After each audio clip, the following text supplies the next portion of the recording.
sering makan sembarangan. Nasi goreng, seblak, boba, mie instan. Cepat dan siap saji. Tapi apakah kalian pernah mikirin apa yang kalian masukin ke tubuh kalian sebenarnya berbahaya kalau sembarangan? Selamat datang di podcast Presiden University bersama saya Irma. Dan telah hadir bersama saya tamu yang spesial yang kita akan membahas mengenai masalah gizi dan diet Gen Z. Bersama saya telah hadir Dr. Victor Larry Edward Tumalun, Magister Gizi, spesialis gizi klinis. Apa kabar dokter? Kabar baik Mbak Irma, luar Selamat biasa. datang di podcast Presiden University, dokter. Hari Terima ini kasih. kita akan membahas mengenai dietnya Gen Z nih dok nih. Oke. Terutama mahasiswa kita ya dok ya, yang mungkin mereka kan sangat sibuk nih dok. Iya. Sometimes mereka skip makan pagi, makannya instan-instan yang lumayan berbahaya untuk tubuh mereka. Ya dokter, kita ingin mendengar sedikit mengenai perjalanan dokter selama ini. Bagaimana kok akhirnya bisa menjadi dokter gizi? Dokter? Oh ya, satu hal yang menarik juga dalam kehidupan saya secara pribadi ya. Jadi sejak mahasiswa kedokteran tuh, saya diajar oleh guru-guru saya bahwa penyakit itu semakin banyak jumlahnya. Walaupun dokternya semakin banyak juga, rumah sakit semakin besar. Intinya adalah mereka menyampaikan bahwa dokter itu tidak menyembuhkan. Penyembuhan itu datang dari Tuhan. Saya berpikir waktu itu apa yang bisa saya berikan kepada masyarakat yang kira-kira bisa membantu untuk mendapatkan kesembuhan. Karena kalau kita hanya bergantung kepada obat-obatan saja, itu perlu, sangat dibutuhkan, tetapi tampaknya tidak cukup. Sehingga saya mulai tertarik dengan yang disebut sebagai ilmu lifestyle medicine. Lifestyle? Nah, ya, ilmu kedokteran pola hidup. Oh, I see. Oke. Jadi dia tidak berbicara hanya obat-obatan saja, terapinya, tetapi berbicara tentang bagaimana menangani pasien dengan pola hidup termasuk makanan di dalamnya. Nah, itu yang terutama memicu saya untuk mencari lifestyle medicine itu yang paling dekat yang ada di Indonesia apa. Karena kalau di luar negeri itu ada spesialisnya, tetapi di kita belum ada. Sehingga yang paling dekat adalah ilmu nutrisi. Nah, itulah alasannya kenapa saya kemudian menetapkan pilihan untuk mengambil spesialisasi di bidang ini. Kalau untuk background pendidikannya sendiri bagaimana dok? Untuk pendidikan spesialisasi gizi klinik itu harus dokter prinsipnya. Jadi tamat sebagai dokter umum dari Universitas? ya, dari universitas mana saja. Nah, dokter dari backgroundnya sendiri adalah Kalau lulusan saya, dari universitas saya lulusan dokter umumnya dari Universitas Samratulangi, Manado. Samratulangi, Manado. Ya, Oke. betul.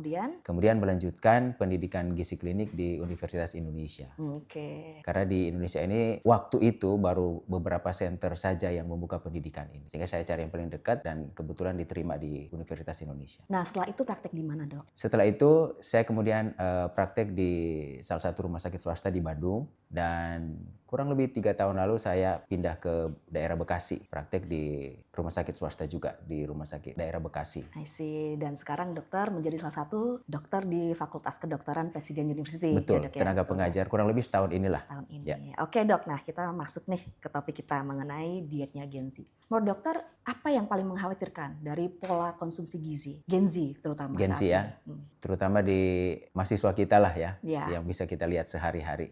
Memang ini jadi salah satu masalah yang kelihatannya tersembunyi gitu ya, tidak nampak menyebabkan masalah karena memang salah satu karakteristik dari pola makan yang keliru dan menyebabkan masalah itu adalah dia takes time, butuh waktu. Tidak langsung kelihatan salah makan hari ini, besok sudah sakit apa gitu. Dia butuh waktu. Sehingga kadang-kadang tidak kelihatan. Dan inilah yang terjadi juga pada Gen Z. Ya. Jadi yang kelihatan rata-rata kelihatannya bisa langsung dilihat saat ini yang real adalah mereka sering tidak menganggap bahwa perlu jam makan yang tetap. Padahal itu penting ya dok? Sangat penting dan bisa dibuktikan secara ilmiah manfaatnya apa gitu. Apa saja tuh dok? Karena jam makan saya sendiri pun tidak tetap. Makan. Jadi ketika kita mengabaikan pola makan jam makan yang tetap, maka itu akan mengganggu irama sirkadian tubuh kita. Biological rhythm di tubuh kita itu akan terganggu. Dan secara pendek kata gitu ya, yang akan terjadi itu bisa dalam jangka waktu yang panjang. Tadi saya sudah sampaikan bahwa pengaruhnya ini butuh waktu ya untuk menyebabkan dampak terjadi resistensi insulin. Resistensi insulin ini adalah salah satu teori yang mendasari hampir semua jenis penyakit tidak menular yang berkembang saat ini. Penyakit jantung, diabetes dan komplikasinya, hipertensi, ya, penyakit pembuluh darah, jantung pembuluh darah dan lain sebagainya. Jadi apakah kalau makan tapi waktunya itu tidak selalu sama, itu bisa bikin obesitas juga gitu? Setuju. Oh iya kan? Jadi menyebabkan resistensi insulin, menyebabkan penyimpanan jaringan lemak itu menjadi lebih cepat dan lebih besar. Dengan kata lain orang mikirnya, saya kok makannya gitu-gitu aja sedikit, kok kenapa saya bisa naik berat badannya? Itu salah satunya karena disruptif dari circadian rhythm manusia dan salah satu penyebabnya adalah karena tidak ada jam makan yang tetap. Kami sering menyebut itu sebagai metabolic disturbances, gangguan atau kekacauan metabolik istilahnya. Dan jam makan yang tepat itu jam berapa saja, Dok? Pada prinsipnya sampai saat ini tidak ditentukan. Tidak ada satu ilmu yang sudah valid banget yang menentukan harus makan pagi jam 7, enggak sih. Tetapi prinsipnya harus ada jam makan yang tetap setiap hari seumur hidup. Jadi kita bisa menentukan misalnya jam makan saya jam 7 pagi bisa. Mau jam 8 juga bisa ya. Tapi harus ada makan siang juga ditentukan jam berapa dan kemudian makan sore atau malam juga ditentukan jam berapa. Nah, beberapa rekomendasi ya. Rekomendasi yang diberikan adalah jarak antar jam makan itu harus sekitar 4 sampai 6 jam. Oke. Jadi silakan menentukan makan pagi saya jam berapa, tapi kemudian makan yang kedua 4 sampai 6 jam dari jam itu. Dan makan yang ketiga 4 sampai 6 jam dari jam makan siang itu. Dan makan yang terakhir itu sebaiknya 3 sampai 4 jam sebelum tidur. Berarti kalau mau tidur jangan kayak 30 menit sebelum tidur makan sesuatu gitu, jangan Setuju. ya, Dok ya. Karena apa, Dok? Setuju. Hal-hal yang bisa terjadi sama dengan yang saya sebutkan tadi, peningkatan risiko insulin resisten, inflamasi dan lain sebagainya. Tetapi ada satu hal yang bisa mudah sekali dimengerti adalah seharusnya ketika kita tidur, maka semua organ di dalam tubuh manusia juga itu beristirahat, termasuk saluran cerna.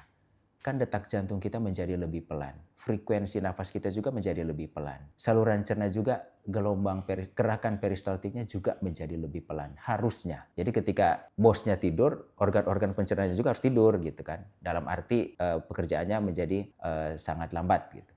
Gelombang otak juga menjadi lebih pelan. Tetapi kalau kita makan sesaat sebelum tidur, itu artinya kita memberi pekerjaan kepada saluran cerna sementara bosnya tidur gitu. Ya, kasihan ya, Dok ya. Kasihan banget.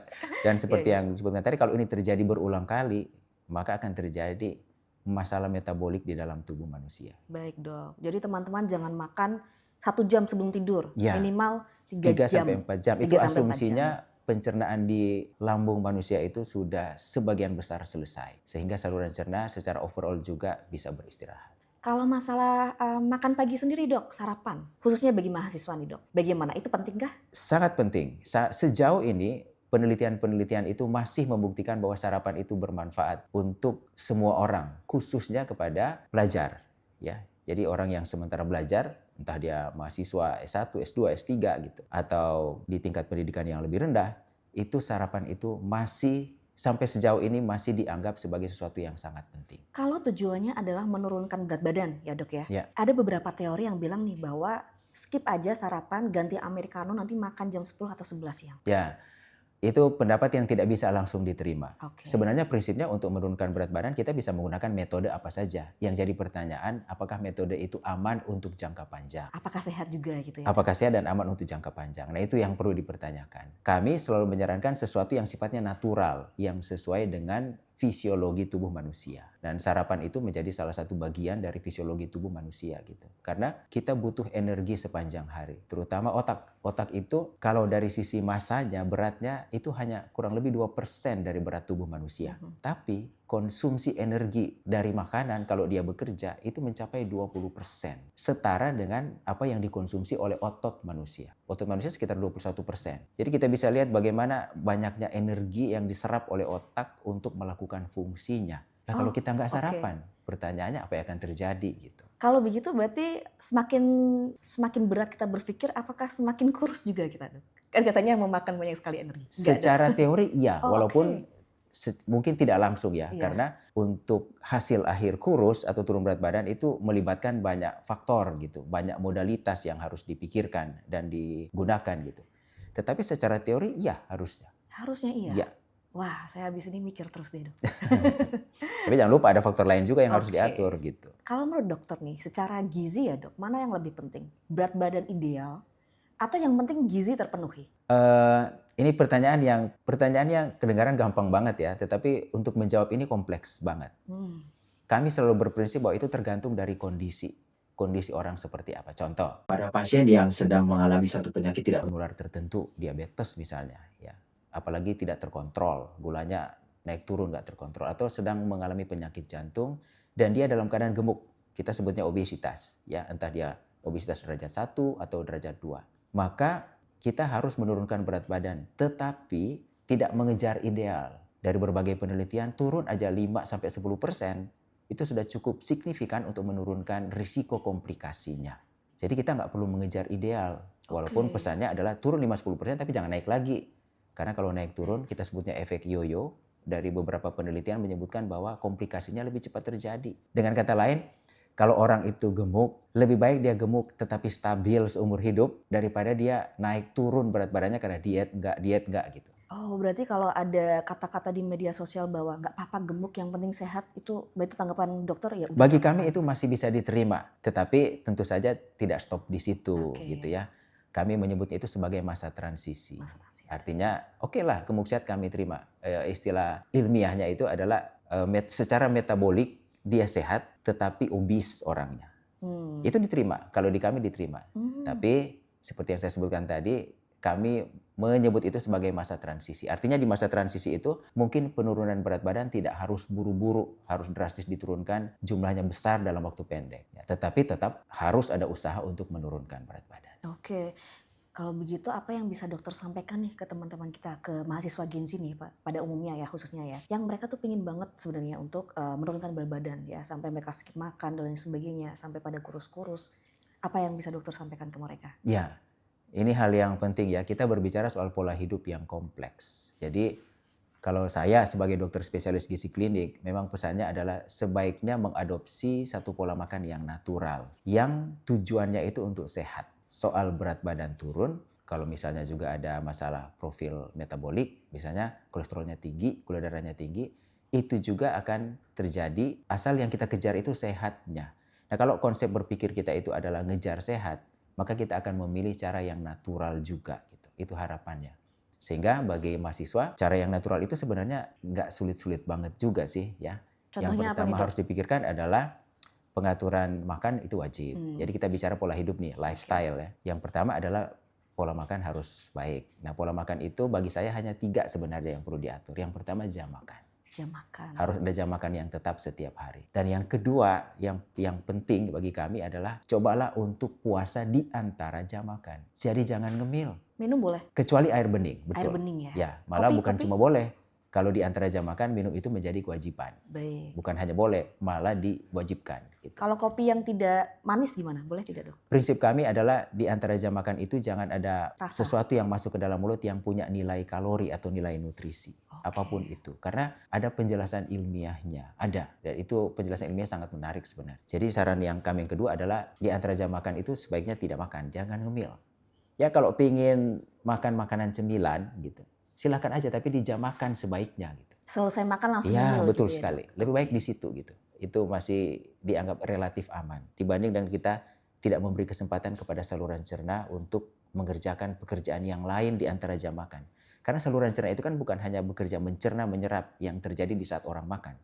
Tetapi di saat tidak makan itu terjadi proses-proses yang lain. Balancing nutrition ya, balancing nutrisi. Kalau ada kelebihan lemak dia akan netralkan di situ, akan buat jadi balance di jedah jam makan itu. Jam makan yang normal ini panjangnya durasi makan berapa lama dok? Dari makan, ngemil, sampai semuanya selesai? Biasa kita kalau makan itu paling 15-20 menit selesai ya. Nah beberapa rekomendasi, tapi tidak menjadi kewajiban juga, itu sekitar 1 jam. Durasinya sekitar 1 jam. Jadi ada 1 jam makan pagi, 1 jam makan siang, dan 1 jam makan sore atau malam. Jadi 1 jam itu saya boleh makan apa aja? Setuju. Itu jadi relatif lebih aman dibandingkan dengan kita makan sekarang 2 jam kemudian ngemil 2 jam kemudian ngemil apa, itu akan mengganggu pekerjaan dari saluran cerna. Baik dok. Nah dok, sekarang kita masuk ke bagian piring. Ya. Isi piring yang seimbang. Apa nih dok komposisinya?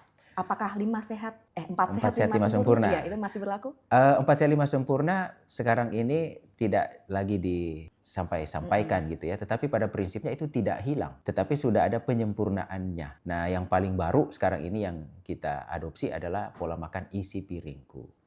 Itu based on USDA Amerika Serikat awalnya. Tapi kemudian negara kita juga mengadopsinya tapi memodifikasinya. Namanya konsep isi piringku.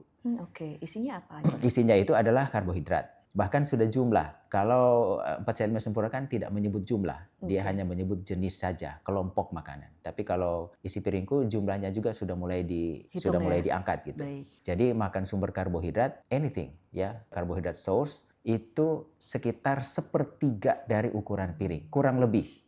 sepertiga dari ukuran piring yang biasa kita gunakan untuk makan. Oke. Kemudian grup yang kedua adalah sayuran. Sayuran ini juga apapun silahkan, semakin variatif semakin baik. Jumlahnya selalu ngikut jumlah karbonya. Jadi rasionya selalu 1:1. Oke. Makanya sayur juga sepertiga piring. Nah, sepertiga piring yang sisa itu dibagi dua. 1/6-nya kita isi dengan buah-buahan dan 1/6-nya kita isi dengan 2 grup makanan, yaitu lauk hewani dan lauk nabati. Oke, itu Jadi, kompleks ya Dok ya. Gimana kalau latar belakang ekonomi mempersulit isi komposisi piring yang sempurna seperti itu? pada prinsipnya isi piringku ini bisa dilakukan oleh siapa saja, bahkan mungkin kalangan bawah gitu yang menganggap bahwa dia nggak bisa dapat makanan. Karena karbo di sini kan kita bisa apa aja. Oke. Ubi, singkong yang saya pikir mudah untuk didapatkan. Sayur juga saya pikir nggak sulit untuk didapatkan. Kalau dia bisa nanam di rumah, pasti ada sayur gitu. Buah juga nggak perlu buah ekspor kan. Kita bisa makan buah lokal, salak misalnya, sawo dan lain sebagainya. Kemudian lauk hewani nabati kita bisa isi dengan telur, tempe tahu. Hewani nabati ya, satu paket ya Dok ya? Sebaiknya dua-duanya ada. Sarannya dua-duanya harus ada karena walaupun sama-sama sumber protein, tetapi ada yang kita butuhkan dari keduanya yang tidak ada di salah satunya. Ada di hewani, tidak ada di nabati. Sebaliknya, ada di nabati, tidak ada di hewan. Nah, sekarang ini lagi tren Dok, ada namanya sarapan dengan polo pendem. Dokter familiar nggak? Polo pendem seperti apa? Polo pendem itu isinya adalah jagung, kemudian kasava, ubi, ya, kemudian singkong. Ya, Carb gitu dikumpulkan jadi satu pack, dijual biasanya untuk sarapan Gen Z milenial sekarang ini, dan itu tuh trennya jadi kayak tren pola hidup sehat gitu Dok. Ya. Itu menurut dokter sehat nggak? Tergantung dari komposisinya. Itu komposisinya carb semua ya Dok ya kalau kayak gitu ya? Seandainya isinya mencakup 5 grup makanan yang kita sudah diskusikan di awal tadi, saya pikir itu sesuatu yang bagus. Okay. Ada karbo, ada grup sayuran, ada grup lauk nabati dan hewani, dan ada buah. Saya pikir kalau itu bisa dilengkapi, aman. Kalau tidak, berarti tagline-nya sebagai pola hidup sehat makan pola pendem itu menyesatkan ya Dok? Mungkin bukan menyesatkan ya, tetapi tidak lengkap. Tidak lengkap. Informasinya. Karena gini, kalaupun misalnya orang makan tidak lengkap 5 grup ini cuma pagi, tapi di siang malam dia bisa memenuhi, ya itu juga kan dianggap aman. Gitu. Baik. Jadi pola ini memang harus dilakukan secara konsisten, reguler dan konsisten dalam kehidupan manusia gitu.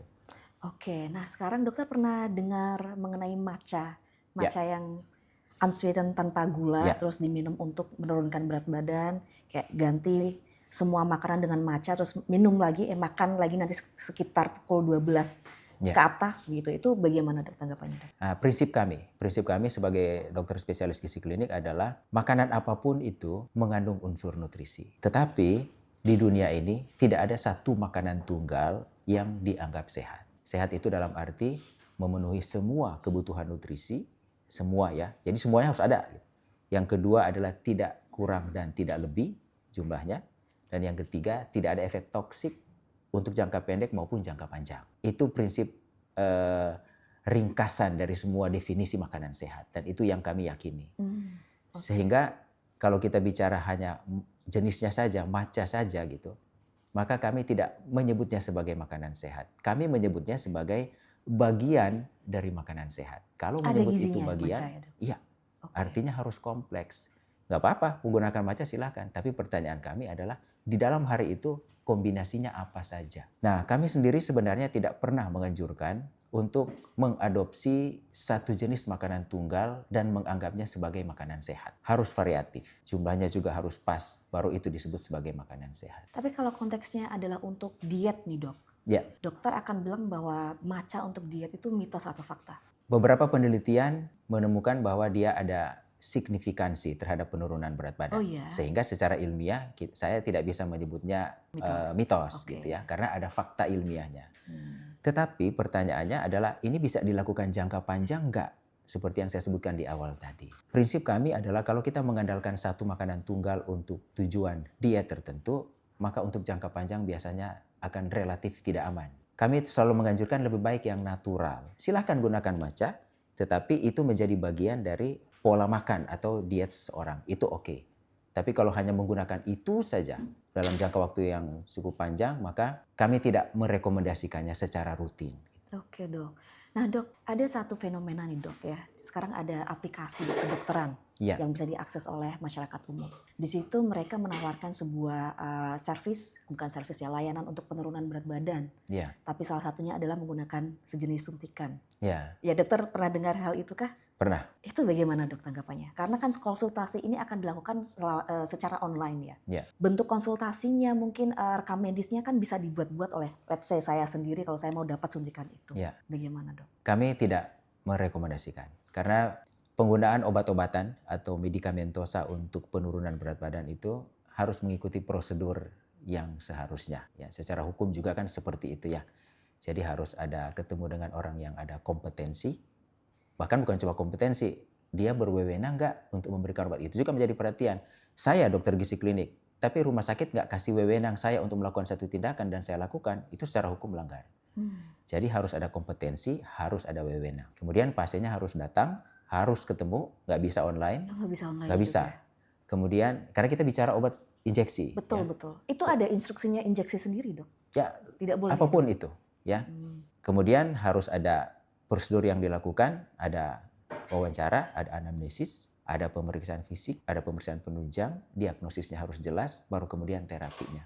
Terapinya pun harus dimulai. Nah ini yang penting. Tidak ada di dunia ini obat-obatan untuk menurunkan berat badan yang bekerja sendiri. Itu harus beserta dengan perubahan pola hidup termasuk pola makan di dalamnya. Jadi harus modifikasi dulu pola hidupnya, lifestyle modification dulu, baru medikamentosa, baru obat-obatan. Dan salah satu pilihannya adalah obat injeksi.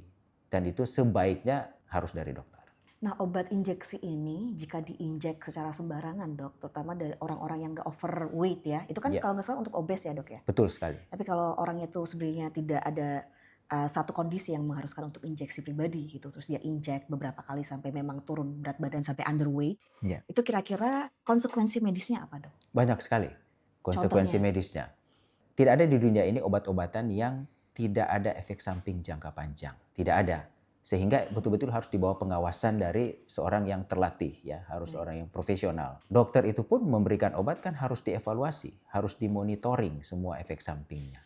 Nah, kalau ditanya apa hal-hal yang jelek yang bisa terjadi pada seorang apabila tidak dimonitoring, tidak dievaluasi, ya bisa terjadi kerusakan Ginjal. organ tubuh, apapun. Oke. Tidak harus ginjal, mungkin kerusakan hati, ya, bahkan mungkin kerusakan jaringan otak itu bisa saja terjadi. Bahaya ya. Jadi kami pun dokter itu memberikan obat kepada pasien harus melakukan satu proses monitoring dan evaluasi yang ketat.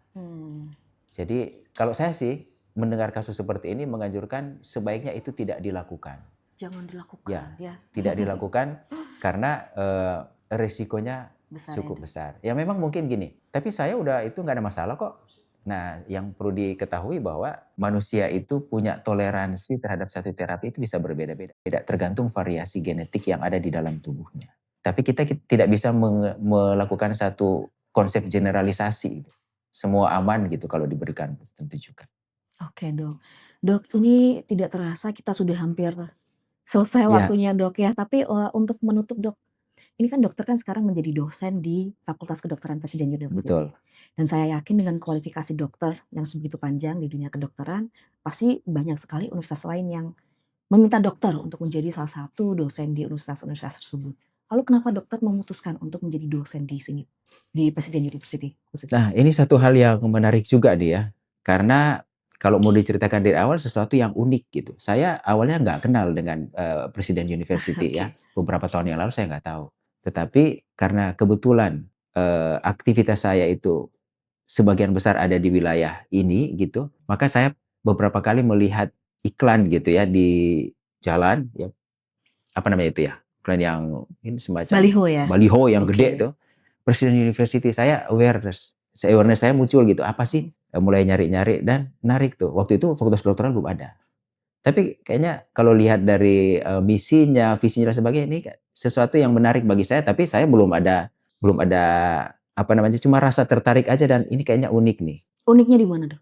Ya itu di visi misinya Visi. ya dan lain sebagainya banyak lah ya. Oke. Kalau dijabarkan secara detail mungkin makan waktu ya. Tapi unik bagi saya di visi dan misinya itu unik. Kemudian setelah mendengar ada Fakultas Kedokteran, maka ada ketertarikan untuk bergabung sebenarnya sempat ada ketertarikan, tapi terus terang saya nggak dapat info kemana tuh saya harus mengajukan diri gitu. Sampai kurang lebih setahun kemarin, akhirnya di grup kami dokter gizi klinik disampaikan bahwa ada kebutuhan untuk dokter spesialis gizi klinik. Saya langsung, karena itu di grup, saya langsung japri ke yang ngirim, teman saya, senior saya mau gitu. Jadi langsung, sudah ada yang mau gitu, di grup langsung ditutup. Di hari itu juga deal-nya jadi gitu, di hari yang sama. Dan setelah saya bergabung, ini luar biasa. Luar biasa. Karena konsep belajarnya itu juga ternyata lain daripada yang saya duga. Menarik banget. Dan bukti bahwa saya memang betul-betul tertarik di Fakultas Kedokteran ini, anak saya masuk di situ. Oh iya, salah satu mahasiswa di mahasiswa FKPU. angkatan 2025. Dokter sendiri mengajar apa di FKPU? Kami di FKPU itu ada 2, kalau soal mengajar itu ada ya selain Tridharma Perguruan Tinggi yang kami lakukan, untuk dokter yang spesialis itu biasanya ada dua saya sebut 2 pekerjaan lah yang kita lakukan. Yang pertama adalah kita mengajar semua mata kuliah. Karena kan pada prinsipnya yang diajarkan itu adalah pengetahuan dokter umum, bukan dokter spesialis. Tetapi ada blok, kami sebutnya blok. Ada blok-blok tertentu yang berjalan sekitar 4-5 minggu. Saya ngisi di blok yang memang nutrisi dan metabolik. Nah itu saya masuk di situ. Nutrisi dan karena terkait metabolik. dengan spesialisasi saya.